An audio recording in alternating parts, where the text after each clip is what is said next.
இருக்கின்ற காரணத்தினால தமிழகத்தில் இருமொழி கொள்கை தோற்றுவிட்டது என்பது வெட்ட வெளிச்சமாக நிரூபணமாக இருக்கிறது. அண்ணாமலை அவர்கள் சொன்ன இந்த கருத்துல நான் உடன்படுறேன். எப்படின்னா, இருமொழி கொள்கையை ஒரு தோற்றுப்போன திட்டம். இந்த திட்டத்தில் படித்தா உருப்படவே முடியாது. இருக்கின்ற காரணத்தினால தமிழகத்தில் இருமொழி கொள்கை தோற்றுவிட்டது என்பது வெட்ட வெளிச்சமாக நிரூபணமாக இருக்கிறது. அதில் ஒருத்தரை பற்றி நான் சொல்கிறேன். அவர் ஒரு விவசாய குடும்பத்தை சேர்ந்தவர். அவர் விவசாய குடும்பத்தை சேர்ந்தவராக இருந்தாலும் இந்த திமுக கொண்டுகிட்டு வந்த இருமொழி கொள்கை இருக்குல்ல, அந்த திட்டத்தின் மூலம் படித்து பள்ளிக்கூடத்தை முடிக்கிறாரு. பள்ளி படிப்பை முடித்து திருப்பி கல்லூரிக்கு போகிறாரு.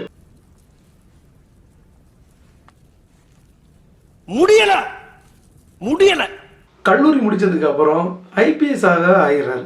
ஐபிஎஸ் ஆனதுக்கப்புறம் இவர் என்னென்னா, அந்த பணியில் அவரால் கண்டினியூ பண்ண முடியல. ஏன்னா இவர் தான் இருமொழி கொள்கையில் படித்து வராச்சே.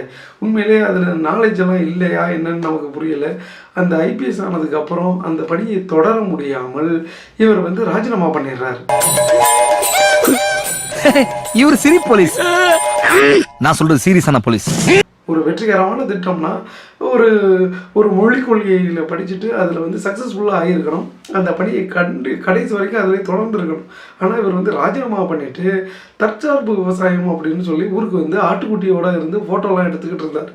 தன்னுடைய வாழ்க்கையை தொலைத்து விட்டார் அப்படிங்கிறது மாதிரி தான் சொல்லணும். இந்த இருமொழி கொள்கையால் தன்னுடைய வாழ்க்கையை தொலைத்து விட்டார். ஒரு ஐபிஎஸ் அதிகாரியாக இருந்து எல்லாரும் போற்றக்கூடியவராக இருந்திருப்பார். ஆனால் அதை விட்டுட்டு விவசாயம் பண்ணுறேன்னு விவசாயத்தையும் ஒழுங்காக பண்ணல.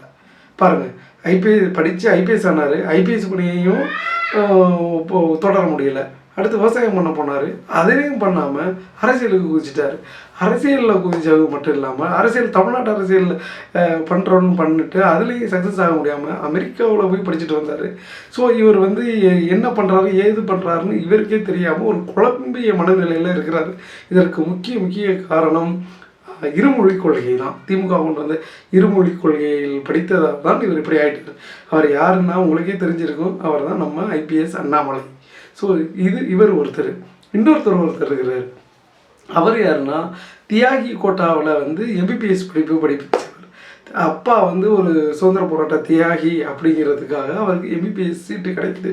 அதை வச்சு எம்பிபிஎஸ் ஆகிறாரு. எம்பிபிஎஸ் ஆனால் மருத்துவம் பார்த்துக்கிட்டு இருக்கணும். ஆனால் அவர் மருத்துவம் பார்க்கல, ஒரு அரசியல் கட்சியில் சேர்றாரு. அதுக்கப்புறம் அவருக்கு ஒரு மருத்துவ அணி பிரிவு செயலாளராக, அந்த பிரிவோட தலைவராக தமிழ்நாட்டில் இருந்தார். அதன் பிற்பாடு மாநில தலைவரானார். அதற்கப்புறம் ஒரு கட்சியோட தலைவர், மாநில தலைவராக நீண்ட காலமாக பணியாற்றிக்கிட்டு இருந்தார். அதன் பிற்பாடு இவருக்கு எப்படி ஒரு அதிர்ஷ்டம் வந்துச்சுன்னே தெரியல. திடீர்னு ஒரு ஆளுநராக ஒரு மாநிலத்தில் போய் உட்காந்துட்டார். புதுச்சேரி மாநிலம், தெலுங்கானா மாநிலம், இப்படி 2 மாநிலத்தில் ஆளுநராக இருந்துட்டு அந்த பணியையும் அவரால் கண்டினியூ பண்ண முடியலை. எப்படின்னா, இருமொழி கொள்கையால் படித்ததால் அவரால் அந்த ஆளுநர் பணியை அவரால் சரிவர செய்ய முடியாமல் அதை ராஜினாமா பண்ணிட்டு வந்துட்டார். ராஜினாமா பண்ணிட்டு வந்துட்டு இன்றைக்கி டிபேட்லலாம் பேசிக்கிட்டு இருக்கிறாரு. ஸோ இருமொழி கொள்கையால் படித்து தங்களுடைய வாழ்க்கையில் இந்த 2 பேரும் எனக்கு தெரியும். ஒருத்தர் அண்ணாமலை, இன்னொருத்தர் தமிழிசை சவுந்தரராஜன்.